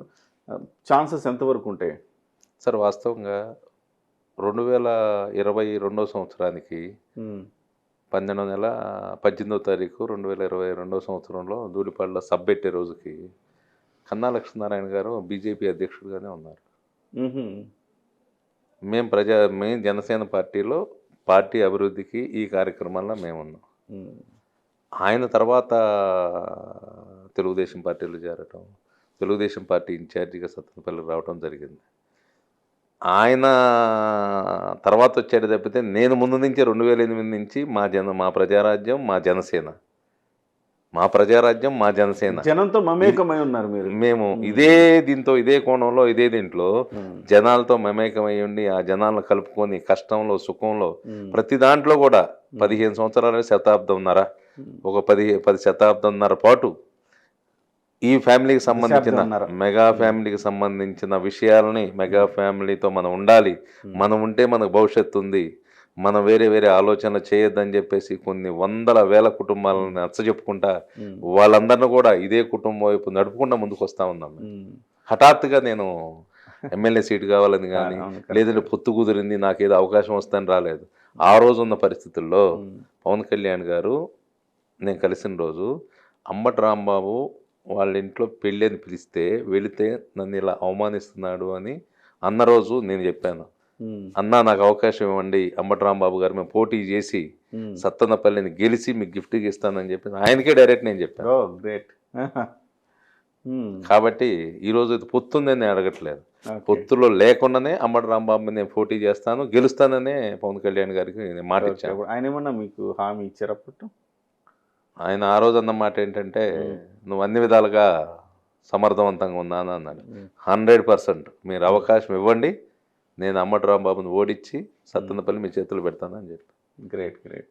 ఆయన కూడా ఆ రోజు ఉన్నది ఇలా. సో ఆయన శపథం నెరవేరాలని, ఆయన సాటిస్ఫై అవ్వాలన్నా మీరు వాళ్ళకి టికెట్ ఇచ్చి గెలిపించాల్సిన అవసరం ఉంది. సో అసలు సత్తెనపల్లిలో ఎట్లా ఉందండి ఇప్పుడు పరిస్థితి? సార్ సత్తెనపల్లి స్టార్టింగ్ నుంచి కూడా ప్రజారాజ్యం దగ్గర నుంచి కూడా పార్టీకి మెగా ఫ్యామిలీకి మంచి పట్టుంది, అక్కడ అభిమానులు ఉన్నారు, కులం ఉంది, వ్యవస్థ అంతా కూడా బాగా అనుకూలంగా ఉన్న నియోజకవర్గం. ఈ పొత్తులతో కానీ వీటితో సంబంధం లేకుండా కూడా జనసేన పార్టీ గుంటూరు జిల్లాలో గెలవగలిగే స్థానాల్లో సత్తెనపల్లి కూడా ఒకటి. అంటే సామాజిక వర్గ సమీకరణాలు ఎట్లా ఉంటాయి అక్కడ? ఎవరికి ఎక్కువ బలం ఉంటుంది అక్కడ? అక్కడ కమ్మ సామాజిక వర్గం 32,000 ఓట్లు దాకా ఉన్నాయి సార్. కాపు సామాజిక వర్గం ఒక 20,000 ఓట్ల వరకు ఉన్నాయి. ఎండీస్ ఎమ్మెల్యే కలిపి 40,000 మంది ఉన్నారు. ఎవరైతే మైనార్టీ సహోదరులు ఉన్నారో వాళ్ళ 27,000 ఓట్లు ఉన్నాయి. యాదవులు ఉన్నాయి. అన్నీ ఇప్పుడు ఏది కూడా సార్ 2,36,000 ఓట్లు ఉన్నాయి. ఈ 2,36,000లో మొత్తం పోల్ అయితే ఒక 80-85% టౌన్లో కావచ్చు, విలేజ్లో ఓవరాల్గా చూస్తే ఒక 85% వరకు వస్తుంది. అంటే ఒక 2 లక్షల చిల్లర వరకు పోల్ అవుతాయి. దాంట్లో ఏది ఉన్నా సరే 2 పార్టీలు ఉన్నప్పుడు ఎవరైతే ఇప్పుడున్న పరిస్థితుల్లో 1,00,000 ఓట్లు పైన సంపాదించగలుగుతారో వాళ్ళు ఆటోమేటిక్గా గెలుస్తారు. ఆటోమేటిక్గా మీకు ఒక మీ సామాజిక వర్గం కావచ్చు, అటు కాపు కావచ్చు, మొత్తం కలిపి ఒక 50,000 పైచీలకు మీకు ఆల్రెడీ ఉన్నట్టే ఓటు బ్యాంక్ కాడ. వాటితో ఒకటి సార్, ఇందులో కులానికి సంబంధించింది కొంత ఎవరికైనా సరే సహజంగా ఉంటుంది, ఏ పార్టీలో ఉన్నా ఎవరికి ఉన్నా సరే. దాంతోపాటు పవన్ కళ్యాణ్ గారికి ఉన్న అభిమానులు వీళ్ళందరూ అంటారు బుద్ధి తక్కువ, తెలియదు కొంతమందికి, కాపు కులమే పవన్ కళ్యాణ్ బలం, కాపులే పవన్ కళ్యాణ్ అంత ఉన్నారు అంటారు. తప్పది. నాతో రండి, మీరు ఛాలెంజ్ చేస్తా, మైనార్టీస్లో ఎంతమంది అభిమానులు ఉన్నారో గ్రామాల్లో కనీసం ఉన్న మైనార్టీ ముస్లిమ్స్ పిల్లల్లో 50-60% పవన్ కళ్యాణ్ తరపున ఉన్నారు. ఎస్సీలు కాలనీలకు రండి, ఎంతమంది పవన్ కళ్యాణ్కి అనుకూలంగా ఉన్న వ్యవస్థ ఉందో చూడండి. బీసీల్లో చూడండి, ఎస్టీల్లో చూడండి, వీళ్ళు సుగాలీలు వీళ్ళున్నారు, వాళ్ళల్లో ఎన్నెన్నో కుటుంబాలు పవన్ కళ్యాణ్ గారితో ఉన్నాయి. వాళ్ళందరినీ నేను మాట్లాడి వాళ్ళందరినీ కలుపుకొని వస్తున్నాం. ఒక్క దీంట్లో వ్యవస్థలో కూడా ఒకళ్ళు కాపు కులమే ఓట్లు వేస్తే ఎవరు గెలవరండి, కమ్మ కులం వేస్తే ఓట్లు గెలవరండి. తతిమ వాళ్ళందరూ కూడా కలిసి వస్తేనే రేపు గెలుస్తారు. ఇప్పుడు వీళ్ళందరితో మీరు ఆల్రెడీ మీ వర్క్ చేస్తూ ఉన్నారా నియోజకవర్గంలో? సార్ నేను ఆల్మోస్ట్ మీరు అన్ని గ్రామాలు టచ్ చేసినట్టు, అన్ని గ్రామాలు, ప్రతి రకరకాల కార్యక్రమాలు చేసినట్టున్నారు కదా? కార్యక్రమాలు చేసి అసలు దీంతో సంబంధం లేకుండా కూడా సార్, రాజకీయాలతో సంబంధం లేకుండా కూడా సత్తెనపల్లి నియోజకవర్గంలో హైదరాబాద్ ఏదైనా పని ఉంటే బొర్రా వెంకటప్పారావు ఒకడు ఉన్నాడు. ఓహో, నా దగ్గరకు వస్తారు. మీరు రిలేషన్ మెయింటైన్ చేస్తున్నారు. నాకు ఒక గెస్ట్ హౌస్ ఉంది. ఆ ఊరు నుంచి వచ్చిన వాళ్ళు ఏదైనా హాస్పిటలైజ్ అయితే వస్తారు. ఒక 1 రోజులు 10 రోజులు, కొంతమంది 3 నెలలు 4 నెలలు కూడా ఉంటారు. హాస్పిటల్కి వెళ్తారు, చూపించుకుంటారు. ఏదైనా చదువుకునే వ్యవహారాలు ఉంటే వస్తారు, ఏదైనా ఉద్యోగాలు కావాలంటే వస్తారు. వాళ్ళకి మా తరపున ఏదన్నా ఉద్యోగాలు ఇవ్వగలిగితే ఇప్పిస్తాం. సాఫ్ట్వేర్ రంగంలో కూడా మిత్రులు ఉన్నారు కాబట్టి వాళ్ళకి రిఫరెన్స్ ఇప్పిస్తుంటాం. అవన్నీ చేసేసి మ్యాక్సిమం ఎప్పటి నుంచి కూడా 2007-8 నుంచి కూడా ఎప్పుడైతే చిరంజీవి గారు ఈ విషయంలో పిలిచారో ఆ రోజు నుంచి సామాజిక సేవ అని చెప్పాడు. ఆయన స్టార్టింగ్ నుంచి కూడా దాంట్లోనే ఉన్నాడు. మేము ఎప్పుడు కూడా ఆ కార్యక్రమంలో ఆయన ఆదర్శంగా తీసుకొని ఎవరో ఒకరికి మనం ఒక సహాయం చేస్తే నేనే ఉన్నాను సార్. నేను ఈరోజు ఇండస్ట్రీ స్థాపించి ఈరోజు ఇలా ఉన్నాను అంటే నాకు ఎవరో ఒకళ్ళు ఆ రోజు సహాయం చేయకపోతే నేను ఈ పరిస్థితిలో ఉండేవాడిని కాదుగా. నాకు వేరే వాళ్ళు సహాయం చేశారు, నేను ఇంకొకళ్ళు చేద్దాం. ఓకే అన్న, మీరు అంత నియోజకవర్గంతో అంత టచ్లో ఉన్నారు. నేను కూడా చూశాను చాలా వరకు. నేను మీ ఇంటర్వ్యూ బ్యాక్గ్రౌండ్ చెక్ చేసుకున్నాను. చాలా ప్రతి గ్రామంతో మీరు మమేకమయ్యారు, ప్రతి కులంతో మీరు మమేకమయ్యారు. బాగుంది. కానీ ఎందుకు మీరు గుంటూరు జిల్లా నాయకులతో మీకు ఎందుకు సత్సంబంధాలు లేవంటారు ఏంటి? అలాంటిది ఏం కాదండి. గుంటూరు జిల్లా వాళ్ళతో సమైక్యత లేదు అనేది విషయం కాదు. కానీ అర్థం చేసుకునే దాంట్లో ఆధిపత్యమా లేదనుకుంటే కనుక స్థానికంగా ఉండే, అంటే నేను జనసేన పార్టీ యాక్టివ్ ఎప్పుడయ్యాను అంతకుముందు వరకు నేను బ్యాక్ సైడ్ ఉండి సానుభూతి పరుడుగా ఉండటం, తెలుగుదేశంలో ఉండి కూడా ఎంపీటీసీ ఎలక్షన్లు కావచ్చు, లేదంటే మున్సిపల్ ఎలక్షన్ కావచ్చు, అన్ని ఎలక్షన్లు కావచ్చు, ఎవరైతే నా దగ్గరగా ఉన్నారో, ఎవరైతే పరిచయ వ్యక్తులు ఉన్నారో వాళ్ళందరూ కూడా ఈ ఎలక్షన్ సంబంధించింది కూడా నేను ఆర్థికంగా కూడా సహాయకారిగా ఉన్నాను. అందరికీ తెలుసు ఆ విషయం కూడా. ఓకే, మ్యాక్సిమం నేను చేయగలిగేవాళ్ళు, నా అందుబాటులో ఉండేవాళ్ళు, నా దగ్గర ఉన్న వాళ్ళందరికీ కూడా ఆర్థికంగా కూడా జనసేన పార్టీ నుంచి పోటీ చేసిన వాళ్ళందరికీ కూడా నేను ఆర్థికంగా సహాయం చేశాను. అయితే ఈ వ్యవహారాలన్నీ వాళ్ళకి తెలియక నేనేదో ఓవర్ నైట్ వచ్చి జనసేన అధ్యక్షుడు పవన్ కళ్యాణ్ గారిని ధూళిపాళ్ళ సభ మీటింగ్ పెట్టించానని, ఓకే, కొంత అక్కడ కమ్యూనికేషన్ గ్యాప్ అది కొంతమంది ఓర్వలేకపోవచ్చు. అది ఇక ఆ పదాలు వాడటం కూడా, ఎందుకంటే మేమంతా కుటుంబం. సర్లేండి, కుటుంబం జనసేన పార్టీలో మన అందరం ఉన్న కుటుంబం సార్. అది ఓకే, చిన్నవి మనం సర్దుకుపోవాలి అంతే, అది ఓకే. కానీ పొత్తు తర్వాత కూడా పొత్తు బ్రేక్ చేసేలాగా మీకు కొన్ని చర్యలు ఉన్నాయి అన్నారు. ఉదాహరణకు మొన్న పాదయాత్ర చేశారట మీరు. ఆ పాదయాత్ర చేస్తున్నప్పుడు అది ఎవరికి ఇంటిమేషన్ లేకుండా చేశారు పాదయాత్ర, ఆయన ఏకపక్షంగా చేశారని ఇటు జనసేన వాళ్ళ మీద తెలుగుదేశం వాళ్ళు అనుమానపడి, తెలుగుదేశం వాళ్ళు అన్నమాట జనసేన వాళ్ళని వచ్చుకొని చివరికి ఇద్దరి మధ్య పొత్తుకి విఘాతం కలిగేలాంటి పరిస్థితి ఏర్పడిందంట కదా. ఒకటి చెప్తాను సార్, నేను అంటే అభిమానం ఉన్నప్పుడు మెగా ఫ్యామిలీ అనొచ్చు. ఇప్పుడు జనసేన ఉన్నాను కాబట్టి జనసేన పార్టీ సిద్ధాంతానికి కానీ, జనసేన పార్టీ అధ్యక్షుడు పవన్ కళ్యాణ్కి కానీ, జనసేన పార్టీకి కానీ చిన్న మచ్చ వచ్చే పని కూడా బొర్రా వెంకటప్పారావు అనేవాడు చేయడు. ఏదైతే ఆయన మనసులో ఉందో, ఏదైతే ఆయన చెప్పాడో అదే చేస్తాడు, అంతే. అంతకు మించి రెండో మాట కారణం చెప్తా. ఏదైతే పవన్ కళ్యాణ్ గారు ధూళిపాడ సభకు వచ్చినప్పుడు ఆయన 3 గంటల సభకు రావాలి మీటింగ్కి, మా వారు 12ంటికే వచ్చేసారు. కారణం ఏంటి ఎవరికి తెలియదు. పోలీసు వాళ్ళు ఆయన అక్కడే చుట్టుముట్టి ఆయన అక్కడ ఆపేయాలని చెప్పేసి ఆఫీస్ చుట్టుముట్టారు. ఆయన ఉన్న పలంగా బండి ఎక్కేసేసి ఎక్కడ ఆపకుండా డైరెక్ట్గా సత్తెనపల్లి ధూళిపాడకు వచ్చాడు. ఆ రోజు ఆయన కనీసం పొద్దున్నే లేచాడు, ఫ్రెష్ అయ్యాడో కాలేదో, ధూళిపాడలో వచ్చి ధూళిపాడలో ఆయన స్నానం చేశాడు. ఎందుకు? పోలీసు వాళ్ళ థ్రెట్ ఉందని. ఆ రోజు నిజంగా ఎలా అయితే ధూళిపాడలో బాలకృష్ణ చిరంజీవి సినిమా వేసేటప్పుడు చిరంజీవి సినిమా వచ్చి పోలీసులు ఆపేవాళ్ళు. ఆ రోజు కూడా మామేం పెత్తనం చేయాలని చూసి వాళ్ళకి ఎంకరేజ్ చేయాలని చూశారు. ఇక్కడ కూడా సేమ్ టు సేమ్ అదే సిచ్యువేషన్ వచ్చింది. ఈయన ఏదో ఒక నన్ను తీసుకెళ్లి పోలీస్ స్టేషన్లో కూర్చోబెట్టాలని, అక్కడ ఎవరైతే ఆర్గనైజర్స్ ఉన్నారో వాళ్ళని ఇబ్బంది పెట్టాలని చెప్పేసి విశ్వ ప్రయత్నం జరిగింది. ఆ రోజు ఉన్న పరిస్థితుల్లో ఎవరైనా సరే కష్టం వస్తే ఎవరిని కోరుకుంటా, దేవుణ్ణి అడుగుతాం. నేనేమనుకున్నానంటే, దేవుడా, నేను ఊహ తెలిసిన దగ్గర నుంచి చిరంజీవి గారి దగ్గర నుంచి ఈ విధంగా ప్రతిదాన్ని నేను ఛాలెంజ్గా ఎదుర్కొంటున్నాను. దేవుడు అవకాశం ఇస్తే, నువ్వు అవకాశం ఇస్తేనే పవన్ కళ్యాణ్ గారు ధూళిపల్ల తీసుకొస్తున్నాను. నా జీవిత ధ్యేయం, నా డ్రీమ్. అలాంటి వ్యక్తిని ఇక్కడ తీసుకొచ్చేటప్పుడు ఈ కార్యక్రమం నిర్వీర్యంగా జరగాలి, ఇది ఆగకూడదు. దేవుడా, ఆంజనేయ స్వామికి దండం పెట్టుకున్నా. ఆంజనేయ స్వామి, నువ్వు గనక ఈ కార్యక్రమాన్ని కన్నా దిగ్విజయంగా చేస్తే ప్రతి గ్రామంలో ఉన్న ఆంజనేయ స్వామి కొబ్బరికాయ కొట్టి చేజర్లో ఉన్న కపోతర స్వామి దగ్గరికి నేను కాలినడకన పాదయాత్ర చేసుకుంటా వెళ్తాను అని మొక్కున్నానండి. ఓకే. దాంతోపాటు మా ధూళిపాల గ్రామంలో ఉన్న పోలేరం గుడి దగ్గర నుంచి భృగుబండి, అంటే నేను చదువుకున్న ఊళ్ళు, అక్కడ అందరూ మనకు సంబంధించి ఆ ఊరు దగ్గర నడుచుకుంటా వెళ్ళి మొక్కున్నాను. ఆ మొక్కు తీర్చేశాను. విత్తిన్ ఆ కార్యక్రమం అయిపోయిన తర్వాత ఒక 3-4 నెలలకు తీర్చేశాను. ఇది మిగిలింది. ఇది అన్ని గ్రామాల్లో కొబ్బరికాయలు కొట్టడం, చేజర్ల దాకా అది కాలేదు. ధూళిపాల నుంచి భృగుబండి అనే కార్యక్రమానికి నాతో పాటు దాదాపు నేను చెప్పులు లేకుండా నడిచాను.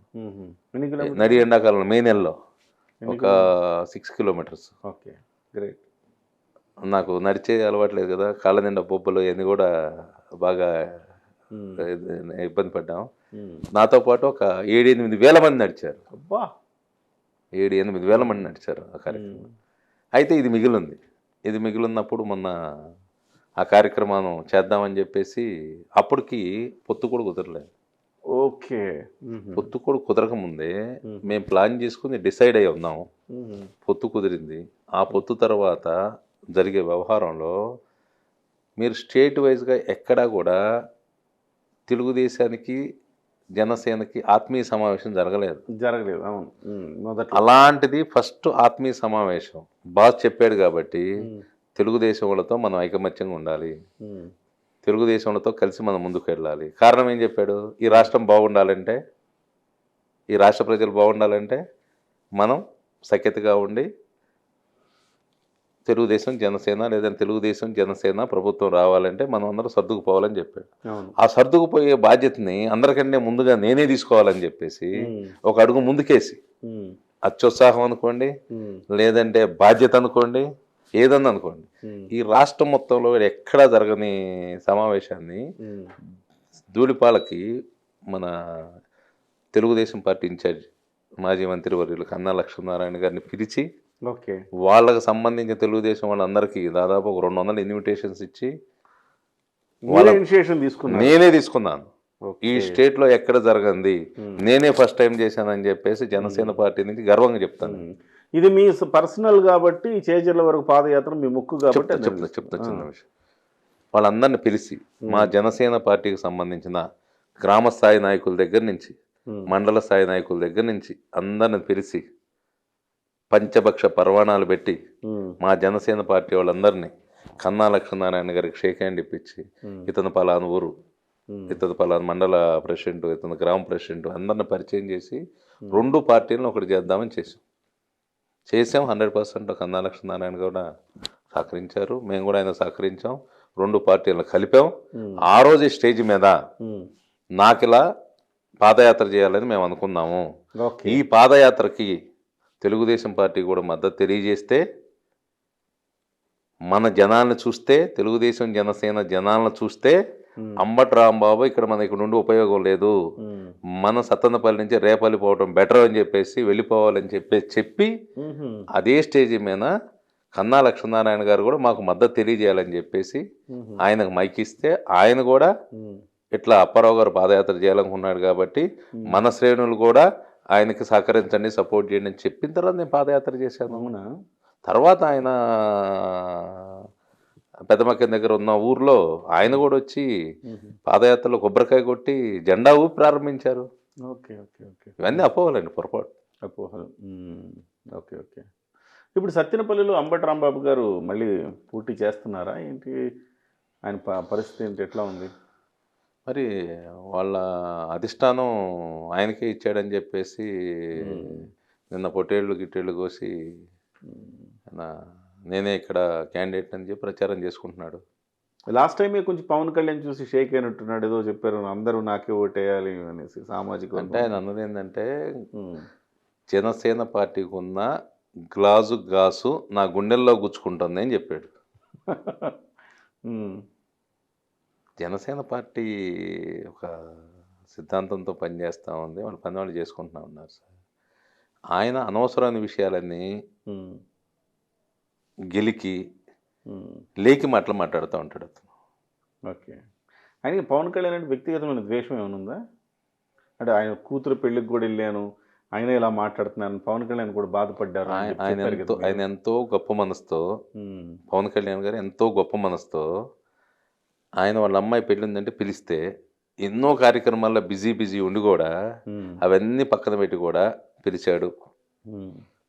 ఒక ఎమ్మెల్యేనా లేదనుకుంటే కనుక సాటి కులపోడా ఏదైనా అనుకోవచ్చు కదా సార్, దాంట్లో తప్పే ఉంది. అంతే అంతే వెళ్ళాడు, వెళ్ళిన దాన్ని కూడా నువ్వు రాజకీయం చేయాల్సిన అవసరం లేదుగా.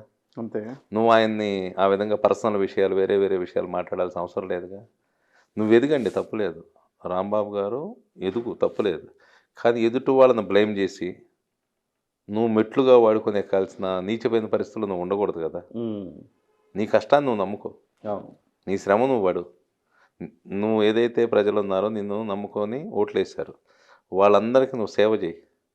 వాళ్ళకి ఏదైతే వాగ్దానాలు ఇచ్చావో ఆ వాగ్దానాన్ని నెరవేర్చడం కోసం అవసరమైతే మీ ముఖ్యమంత్రి దగ్గర పోయి నువ్వు ఏది చేస్తావు, గౌరవ చేస్తావా, డిమాండ్ చేస్తావా, నీ వాగ్దాటితో మంత్రముగ్ధుని చేస్తావా, చేసి ఈ ప్రాంత ప్రజలకు ఏదైనా సరే అభివృద్ధి ఫలాలు అందించు. అంతే తప్పితే నీ సైకో ముఖ్యమంత్రి కళ్ళలో ఆనందం చూడాలని ఆయన దగ్గర క్రెడిట్ కొట్టేయటం కోసం నువ్వు పవన్ కళ్యాణ్ గారిని దుర్భాషలాడటం, ముగ్గురు భార్యలని మాట్లాడటం, వేరే వ్యవహారాలు మాట్లాడమంది సంస్కారం కాదు కదా. పవన్ కళ్యాణ్ గారు ఏ రోజు కూడా నిన్ను పర్సనల్గా విమర్శించలేదు కదా. ఏ రోజన్నా సరే పవన్ కళ్యాణ్ గారు అంబటి రాంబాబుని పర్సనల్గా ఏ విషయమైనా మాట్లాడా? ఒక్క విషయమైనా సరే పర్సనల్గా లేదు. ఏదైనా మాట్లాడితే ధూళిపాలు జరిగిన సభలో ఏమన్నాడు? తురకా గంగమ్మ విషయంలో వాళ్ళ పిల్లాడు చనిపోతే శవాల మీద పెలాలు ఏరుకున్నాడు అంబటి రాంబాబు అన్నాడు. అది వాస్తవం, జరిగిన మాట్లాడాడు. దాని మీద వీడియోలు అన్ని వచ్చినాయి కదా, బైట్స్ అన్ని వాళ్ళు చెప్పారు, దాని మీద మాట్లాడాడు సార్. అంతకు మించి ఆయన వ్యక్తిగతంగా ఏమన్నా మాట్లాడా? లేదు, ఏ రోజు కూడా వ్యక్తిగతంగా మాట్లాడలేదు. ఆయన సంస్కారం అది.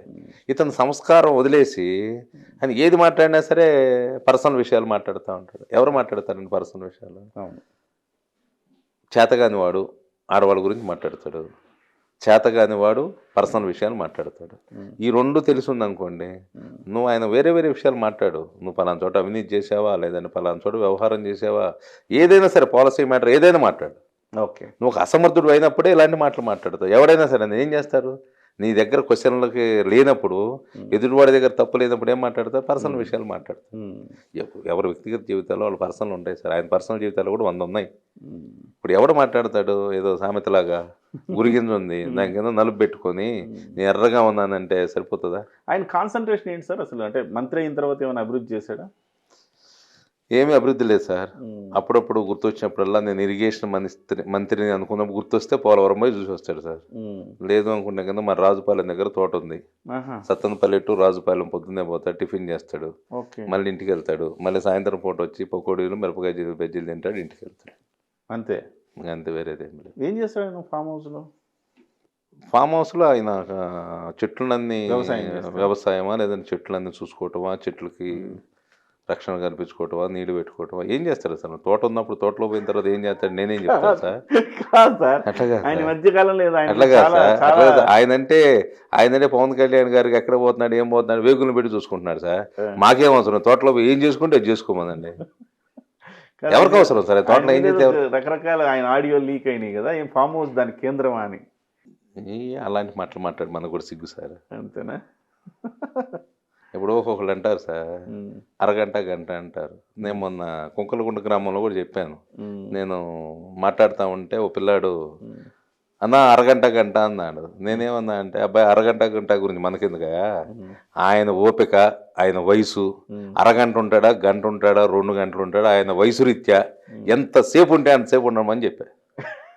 అంతే కదండి, మన సంబంధం లేదు కదా దాని గురించి, ఎవరి శక్తి వాళ్ళది. ఆ? అది ఎవరు చెప్పుకోవాలి, చేసుకున్న వాళ్ళు చెప్పుకోవాలి. మనం చూసామా లేదండి, మనకి అంత ఇంట్రెస్ట్ కూడా లేదు చూడాలి అది. ఓకే, అది ఓపిక కదన్నా, మనది కాదుగా. అంతే అంతే అంతే.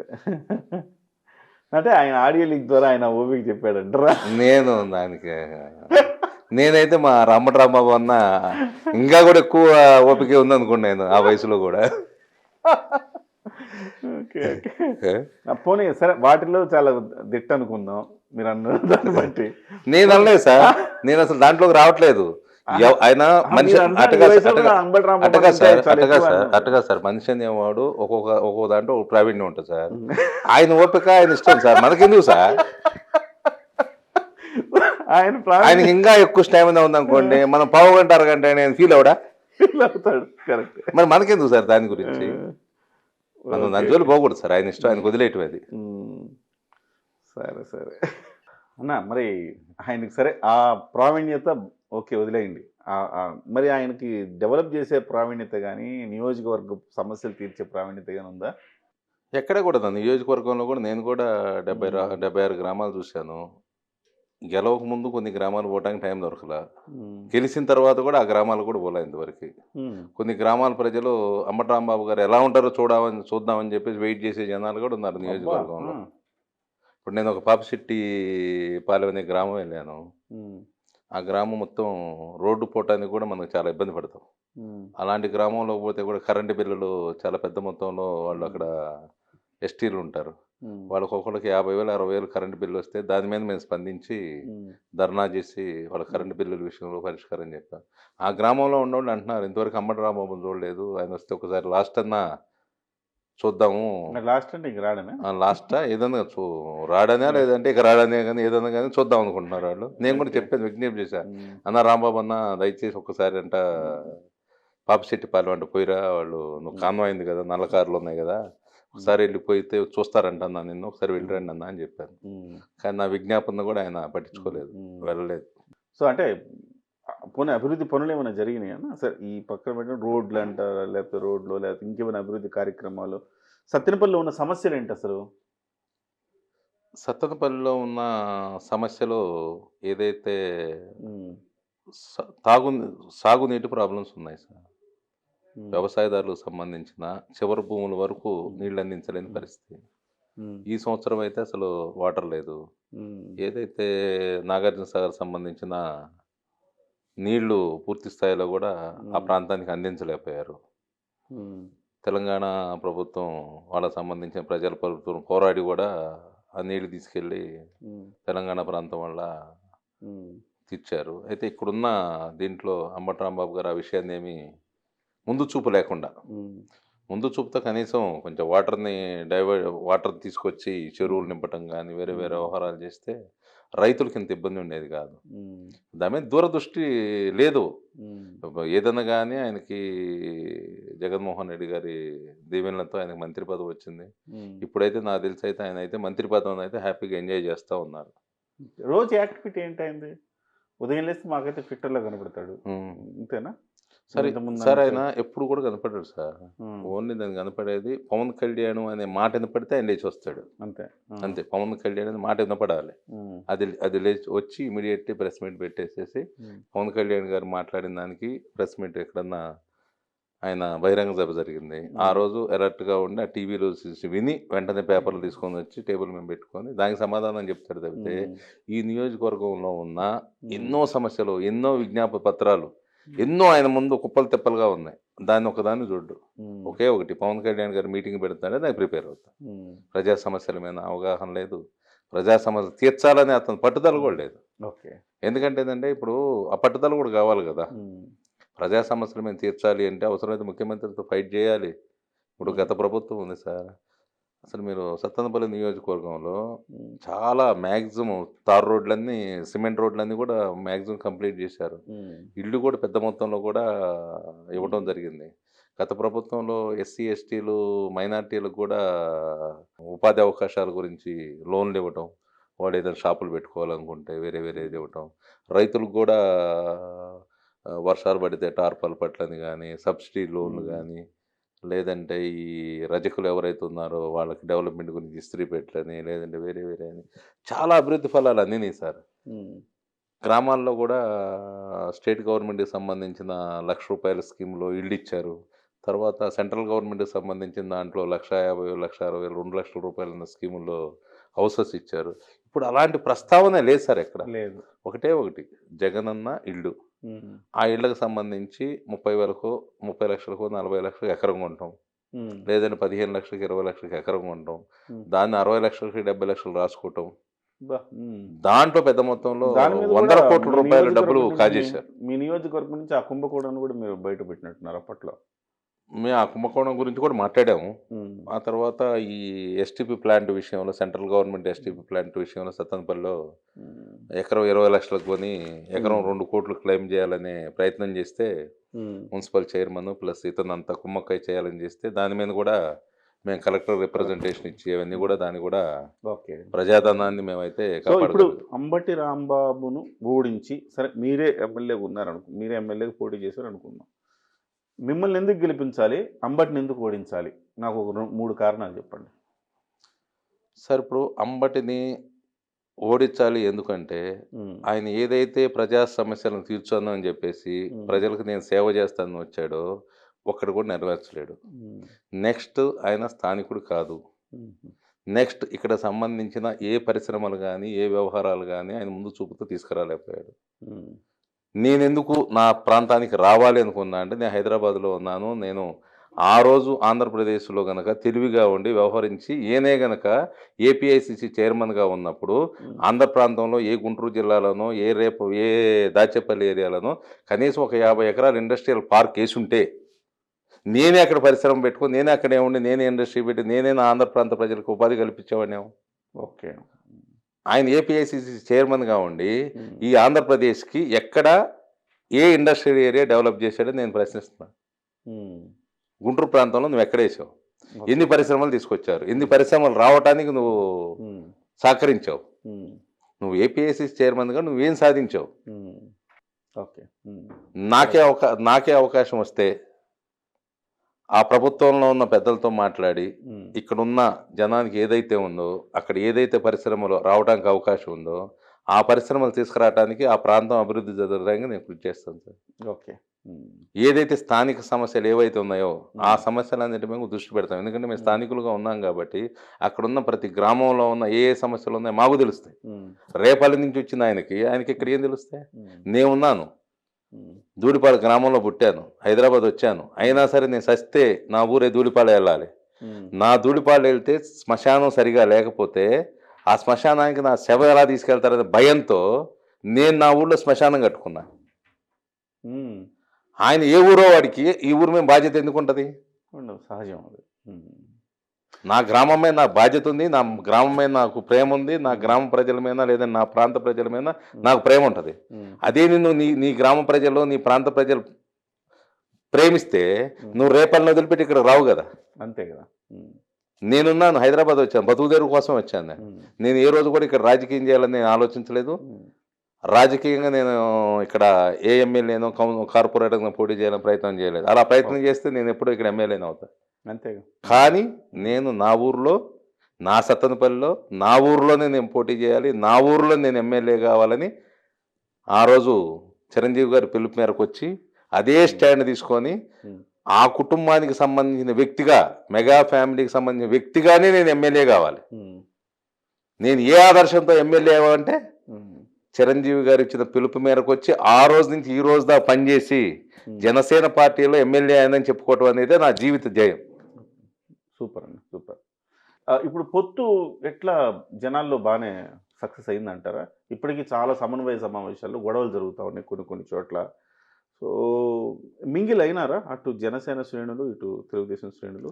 సరే ఇప్పుడు ఎక్కడున్నా సరే ఒక 100 మంది ఉన్నప్పుడు ఉమ్, 4-5 వాళ్ళ ఆలోచన విధానం వేరే ఉండొచ్చు. ఉమ్, పవన్ కళ్యాణ్ గారు ముఖ్యమంత్రి కావాలి బాంచేత్ అంటాడు, ఉమ్, ఒక ఆయన అటు ఆయన ఏమంటాడు చంద్రబాబు నాయుడే ముఖ్యమంత్రి కావాలంటాడు. దీంట్లో ఎంతో కొంత కాంట్రవర్సీ ఉంటుంది. కాంట్రవర్సీ లేకుండా 100 మందిని మెప్పించి ఒప్పించాలని ప్రయత్నం చేసినప్పుడు పెద్ద ఎదవ. ఉమ్, అది జరిగే పని కాదు. కాబట్టి ఉన్న దాంట్లో మనం ఎంతవరకు అయితే మ్యాక్సిమం చెప్పగలం, ఎంతవరకు అయితే వాళ్ళని మోటివేట్ చేయగలం. మేము కూర్చున్నాము, అందరిని మోటివేట్ చేస్తున్నాం.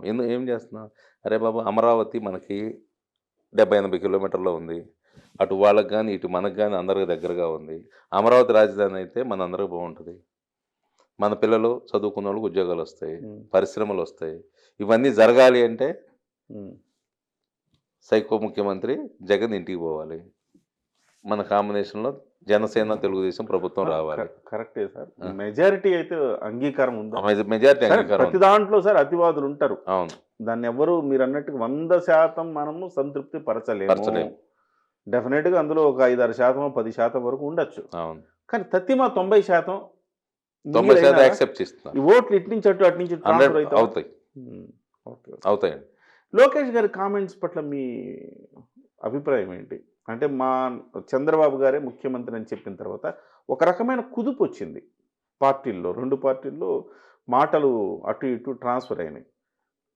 అది ఎలా మాట్లాడతారు అనేసి. ఒక జనసేన నాయకుడిగా మీ అభిప్రాయం ఏంటి? అంటే లోకేష్ గారు ఆయన అభిప్రాయాన్ని ఆయన చెప్పాడు. చంద్రబాబు నాయుడు గారు ముఖ్యమంత్రి కావాలి, ముఖ్యమంత్రి అవుతాడని, నాకు కావాలని చెప్పారు. జనసేన పార్టీ నుంచి కూడా మేము కూడా పవన్ కళ్యాణ్ గారు ముఖ్యమంత్రి కావాలని కోరుకుంటున్నాం. కనీసం ఏదైనా సరే అక్కడ ఉన్న జనాలు, గ్రౌండ్ లెవెల్లో ఉన్న జనాల టాక్ కూడా మా పార్టీ తరఫు నుంచి మాలాంటి వాళ్ళ కార్యకర్తలు కావచ్చు, నాయకులు కావచ్చు, ఎవరన్నా కావచ్చు, పవన్ కళ్యాణ్ గారు కూడా ముఖ్యమంత్రి కావాలి. అది షేరింగ్ ముఖ్యమంత్రి అవుతాడా, ఫస్ట్ ఎవరు అవుతారు, ముందెవరు అవుతారు, అవుతారు అనేది పవన్ కళ్యాణ్ గారు ఏం చెప్పారు? ఫస్ట్ మనకి ఇచ్చిన బలమైన స్థానాల్లో మనం గెలిచి మనం ఆ రోజు కూర్చొని నేను చంద్రబాబు నాయుడు గారు మాట్లాడతామని అన్నారు. ఆ మాటకు కట్టుబడే ఈరోజు జనసేన పార్టీ మొత్తం కూడా ఎదురు చూస్తూ ఉంది. అలానే రేపు చంద్రబాబు నాయుడు గారు, పవన్ కళ్యాణ్ గారు తీసుకునే నిర్ణయానికే తెలుగుదేశం వాళ్ళు కావచ్చు, జన సైనికులు గారు కట్టుబడి ఉండాలి. లోకేష్ అంటే తక్కువ ఎట్లా మీరు చూస్తూ జాతీయ ప్రధాన కార్యదర్శి ఆయన. ఇప్పుడు బొర్రా వెంకటప్పారావు గారు చెప్పారనుకోండి, సర్లే అది బొర్రా వెంకటప్పారావు గారి అభిప్రాయం. లేదు ఇంకొక ఆయన అంబటి రాంబాబు చెప్పారనుకోండి, ఆయన మంత్రి, ఆయన అభిప్రాయం. రోజా చెప్తే రోజా అభిప్రాయం. కానీ ఇక్కడ తెలుగుదేశం పార్టీ భావి ముఖ్యమంత్రిగా ప్రొజెక్ట్ అవుతున్న జాతీయ ప్రధాన కార్యదర్శిగా ఉన్న లోకేష్ గారు చెప్పారు, పాదయాత్ర దాదాపు 3000 కిలోమీటర్ల పైచిలుకు చేసి భవిష్యత్తు తెలుగుదేశం సారథిగా చెప్పుకుంటున్న వ్యక్తి చేశారు. దానికి ఇంపార్టెన్స్ మీకు వాటికి చాలా తేడా ఉంటుంది కదా.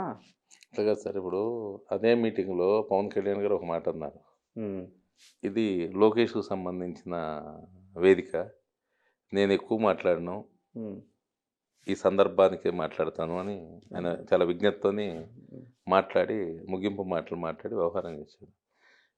ఏదైతే లోకేష్ గారు ఉన్నారో, లోకేష్ గారు కూడా తన అభిప్రాయాన్ని చెప్పాడు తప్పితే అధ్యక్షుడి అభిప్రాయానికైతే ఆయన కూడా కట్టుబడి ఉండాల్సిందే కదా. ఓకే. ఎవరైతే నారా చంద్రబాబు నాయుడు అల్టిమేట్ అధ్యక్షుడు సార్. మేము కూడా అంటాం సార్, నేను కూడా అంటా, పవన్ కళ్యాణ్ గారికి ముఖ్యమంత్రి కావాలి అని అంటాను. పవన్ కళ్యాణ్ గారు రేపు అంతిమంగా ఏ నిర్ణయం తీసుకుంటే ఆ నిర్ణయాన్ని మేము కట్టుబడి ఉండాలి. రైట్. ఇంకొకటి, ఈ సీట్ల విషయంలో ఒక రకమైన చర్చ గత నెల రోజులుగా జరుగుతుంది. ఒకళ్ళేమో 20 అంటారు, ఒకళ్ళేమో 70 అంటారు. 20, 70 ఎంత వ్యత్యాసం ఉంది. సో పవన్ కళ్యాణ్ గారు దీని మీద గౌరవప్రదం అంటారు, బలం ఉన్న మేరకు ఇస్తారు అని చెప్పి తెలుగుదేశం వాళ్ళు అంటారు. ఏంటంటే దీనికి ఒక కంక్లూషన్ ఎప్పటికి రావచ్చు? మీరెంత ఎక్స్పెక్ట్ చేస్తున్నారు? సరే, ఇప్పుడు ఏదైతే మీరు లోకేష్ గారు మాట్లాడితే దానికి సమాధానం అన్నారో, ఇప్పుడు మా అధ్యక్షులు వారు ఏదైతే ఉన్నారో ఆయన ఒకటే చెప్పాడు, వ్యూహం నాది, పని మీది అన్నారు. మా పని మేము నియోజకవర్గ స్థాయిలో మమ్మల్ని సమన్వయకర్తలుగా పెట్టారు కాబట్టి అక్కడ ఉన్న వాళ్ళందరినీ కూడా కూర్చోబెట్టి పవన్ కళ్యాణ్ గారు ఈ నిర్ణయం ఎందుకు తీసుకోవాల్సి వచ్చింది, తెలుగుదేశం పార్టీకి మద్దతు ఎందుకు ఇవ్వాల్సి వచ్చింది, ఈ కారణాలన్నీ చెప్తూ మేము వాళ్ళ మైండ్లో ఉన్న రకరకాల క్వశ్చన్లకి సమాధానం చెప్తా సమన్వయం చేసుకుంటా ఉన్నాం. వీటన్నిటిని కూడా మేమే ఈ సీట్ల విషయం కూడా మీతో మాట్లాడామనుకోండి, లోకేష్ గారిని వేసిన క్వశ్చన్ మళ్ళీ నన్ను మీరేస్తారుగా. కాబట్టి దానికి సమాధానం చెప్పాల్సింది మా పార్టీ అధ్యక్షుడు పవన్ కళ్యాణ్ గారే నిర్ణయం తీసుకుంటారు. ఆయన చాలా వ్యూహాత్మకంగా వ్యవహరిస్తారు. ఆయన ఏం చెప్తే అంతే. అంతిమంగా జనసేన పార్టీని నమ్ముకున్న వాళ్ళందరికీ న్యాయం చేస్తారు అని మేము నమ్ముతున్నాం. Okay, super. సార్, మీరు పవన్ కళ్యాణ్ దగ్గరకు చూశారు, ఇటు చిరంజీవిని దగ్గరకు చూశారు. ఏంటి వాళ్ళిద్దరి మధ్య వ్యత్యాసం ఏంటి, సారూప్యతలు ఏంటి, మీకున్న ఎక్స్పీరియన్స్లో చెప్పండి. సార్, ఇప్పుడు ఒక తల్లికి పుట్టినా సరే డిఫరెంట్ మనస్తత్వాలు ఉండొచ్చు. చిరంజీవి గారిని నేను దగ్గర నుంచి చూసినప్పుడు ఎదుటివాడు ఎక్కడ ఫీల్ అవుతారో మనం మాట్లాడితే, ఎదుటివాడు ఎక్కడ బాధపడతారో అని చెప్పేసి ఆయన ఇబ్బంది పడుతూ ఉంటాడు. పవన్ కళ్యాణ్ గారు ఏంటంటే, ఎదుటివాడు ఇబ్బంది పడ్డా పర్లేదు, మనం ఉన్నది వాస్తవం చెప్తే, ఉన్నది నిజం చెప్తే ఎలాంటి డిస్టర్బెన్స్ లేకుండా పర్ఫెక్ట్గా ఉంటుందని చెప్పేసి ఉన్న విషయాలు మనం ఏం చేయబోతున్నాం, మన వ్యవహారం ఏంటి ఆయన ఫస్టే చెప్పాడు. 25 సంవత్సరాలు రాజకీయ ప్రస్థానం కావాలి, ఇప్పటికి ఒక దశాబ్దం అయింది, నాతో 25 ఏళ్ళు ప్రయాణం చేసే వాళ్ళే రండి, పదవులు ఆశించకండి. ఒకటిసారి ఇందులో పదవులు ఆశించకండి అనే మాటలో ఇప్పుడు పోయినసారి ఆయన అన్నాడు, ప్రతిదానికి పెడార్థాలు తీస్తారు సార్. ఆయన ఏమన్నాడంటే డబ్బులది రాజకీయాలు చేయాలి అనే మాట కాదు సార్ అన్నది. హవాయి చెప్పులు వేసుకున్న వాళ్ళకి రాజకీయాలు నేర్పుతాము, ఇవన్నీ చెప్తాము అంటే ఎమ్మెల్యేలే హవాయి చెప్పులు వేసుకున్న డైరెక్ట్ ఎమ్మెల్యే కాదు కదా సార్. ఈ వ్యవస్థలో కొంతమంది ఎమ్మెల్యేలు తయారైతే హవాయి చెప్పులు వేసుకున్న వాళ్ళు కూడా అక్కడ గ్రామాల్లో ఉన్న ప్రెసిడెంట్లు గానో లేదంటే మండల ప్రెసిడెంట్ గానో రకరకాలుగా వాళ్ళందరినీ కూడా డెవలప్ చేయొచ్చు, రాజకీయాల్లో తీసుకురావచ్చు. కానీ మినిమం ఏదైతే భారత ప్రభుత్వం ఏదైతే ఉందో, భారత ఎలక్షన్ కమిషన్ ఏదైతే ఉందో వాళ్ళే పెట్టారు, 42 లక్షలు 32 లక్షలు పెట్టారు. కనీసం ఆ డబ్బులు కూడా ఖర్చు పెట్టకుండా కనీసం పక్కన ఉన్న వాళ్ళకి ప్రచారంలో కానీ ఈ కార్యక్రమాల్లో తిరిగే వాళ్ళకి టీ కాఫీలు కనీసం మధ్యాహ్నం భోజనం పెట్టకుండా కూడా నువ్వు ఎమ్మెల్యే అవుతానంటే ఎలా రా బాబు అని ఆయన అడుగుతున్నాడు సార్. అదేలేండి. పోయినసారి ఆ మాట అన్నదానికి డబ్బులతో రాజకీయాలు లేవు, జనసేన పార్టీ డబ్బున్న రాజకీయాలు చేయదు, డబ్బులు లేని వాళ్ళు అన్న మాటలు చెప్పి డిస్టర్బ్ అయిందని చెప్పేసి ఆయన మొన్న క్లారిటీ చెప్పారు. ఏదో కోట్ల రూపాయలు ఖర్చు పెట్టండి, ఓట్లు కొనండి, వైఎస్ఆర్ వాళ్ళు అంటే అక్రమంగా సంపాదించి డబ్బులు పెట్టి వాళ్ళు ఖర్చు పెడతారు, మనకి ఓట్లు కొనాల్సిన అవసరం లేదు. కనీసం మన పక్కన తిరిగే వాళ్ళకి పొద్దున్నే టిఫిన్, మధ్యాహ్నం భోజనం, సాయంత్రం పూట టిఫిన్, భోజనం ఏదైనా సరే కాఫీ టిఫీలు భోజనం పెట్టే పరిస్థితుల్లో అన్నా మనం ఉండాలి కదా అని అన్నాడు ఆయన. ఓకే, కరెక్ట్ లేండి. అంటే మీరు చెప్పారు వ్యత్యాసం చెప్పారు, సారూప్యతలు ఏంటి చిరంజీవికి పవన్ కళ్యాణ్? అదే సార్, ఆయనేమో సౌమ్యంగా ఎదుటి వాళ్ళు ఎక్కడ బాధపడతారు ఇబ్బంది పడతారని చెప్పేసి సౌమ్యంగా నచ్చ చెప్తాడు, ఆయన మంచి మాటలు చెప్తాడు. ఈయన చెప్పేదాన్ని కరుకుదనంగా చెప్పినా సరే ఇది రేపు తప్పు ఇది రైటు ఇలా వెళ్దాం మనం ముందుకని చెప్తాడు. అది వాళ్ళిద్దరి మధ్య సారూప్యతలు ఏమైనా ఉన్నాయంటే ఇద్దరికి ఒకే మైండ్ సెట్ లాంటివి ఏమైనా ఉన్నాయా? ఇద్దరు నమ్మిన వాళ్ళని ఎవరిని వదలరు, వాళ్ళని కలుపుకొని పోతారు, రేపు భవిష్యత్తు వాళ్ళకి కల్పిస్తారనేది నేను నమ్మాను. మీరు మొత్తం హైదరాబాద్లోనే మీ వ్యాపారాలు విస్తరించారు కదా, ఎంతమందికి ఎంప్లాయ్మెంట్ కల్పించారు? దాదాపు మా గ్రూపుకు సంబంధించి ఒక 150-160 మంది ఎంప్లాయీస్ ఉన్నారు. మాది దాదాపుగా ఒక 200 crores టర్న్ అవుట్ చేసే కంపెనీ. మొత్తం కూడా బేస్ నేను ధూళిపాల నుంచి వస్తా 200 రూపాయలు మాత్రమే తీసుకువచ్చాను. ప్రతి రూపాయి కూడా ఇక్కడ హైదరాబాద్లోనే సంపాదించాను. ఎవరైనా మీ ఊరు నుంచి ఎవరికైనా ఎంప్లాయ్మెంట్ ఇచ్చాము. మాది మొత్తం టెక్నికల్ బేస్డ్, మెకానికల్ ఉంటుంది. వేరే వాళ్ళకి ఎక్కడైనా ఏదైనా డిగ్రీ కానీ లేదంటే వేరే ఏదైనా నర్సింగ్ కోర్సులు కానీ ఇలాంటి చదివిన వాళ్ళని ఏదైనా హాస్పిటల్స్లో కానీ ఏదైనా ల్యాబ్ డిపార్ట్మెంట్ కాకుండా వేరే చోట్ల ప్లేస్ చేస్తూ ఉంటాం. ఇప్పటి వరకు ఒక 200-300 మందిని ప్లేస్ చేస్తుంటారు. మేము ఆల్మోస్ట్ ఒక మా సత్తనపల్లి నియోజకవర్గం నుంచి అయితే ఒక 70-80 మందికి అట్లా చేస్తాం. ఓకే, గ్రేట్ అన్న. సో ఇవాళ మీరు పోటీ పడుతున్నారు సత్తెనపల్లి నియోజకవర్గాన్ని జనసేన పార్టీ అభ్యర్థిగా. డెఫినెట్గా మీరు చేసిన ప్రతి పనిని గుర్తించే వ్యక్తి కాబట్టి పవన్ కళ్యాణ్ గారు డెఫినెట్గా మీ మొత్తం కెరీర్ ఆశాంతం మెగా ఫ్యామిలీతోనే ఉన్నారు కాబట్టి డెఫినెట్గా మీకు సీట్ వస్తుంది. నా చివరి ఆలోచన, చివరి కోరిక ఎందుకో తెలియదు, ఊహ తెలిసిన దగ్గర నుండి నేను చిరంజీవి గారు అన్నాను. చిరంజీవి గారు పార్టీ పెట్టి ఎమ్మెల్యేని చేస్తానని పిలిచారు. చివరిగా మెగా ఫ్యామిలీ అభిమానిగా ఎమ్మెల్యేగా పోటీ చేయాలనేది బొర్రా వెంకటప్పారావు చివరి కోరిక. గ్రేట్. డెఫినెట్గా ఆ ఛాన్స్ మీకు వస్తుంది, మీరు గెలుస్తారు కూడా. Thank you. ఎందుకంటే నిత్యం ప్రజలతో మమేకమైనారు. ఇక్కడ వ్యాపారాలు చూసుకుంటున్నారు, మళ్ళీ సత్తెనపల్లికి వెళ్తున్నారు, ప్రతి గ్రామం తిరుగుతున్నారు, ప్రతి ఒక్కళ్ళతో మమేకమవుతున్నారు. అక్కడ వాళ్ళు ఇక్కడికి వస్తే వాళ్ళకి సహాయం చేస్తున్నారు.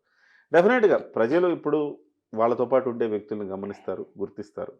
సో మీకు అవకాశం వస్తే మీరు తప్పనిసరిగా మీరు విజయం సాధించి మళ్ళీ మీరేదైతే అన్నారు పవన్ కళ్యాణ్ గారికి గిఫ్ట్ ఇవ్వాలని, మీరు ఆ గిఫ్ట్ ఇవ్వాలని మేము కూడా కోరుకుంటున్నాం. థ్యాంక్ యూ వెరీ మచ్ అన్న స్టూడియోకి వచ్చిన. Thank you.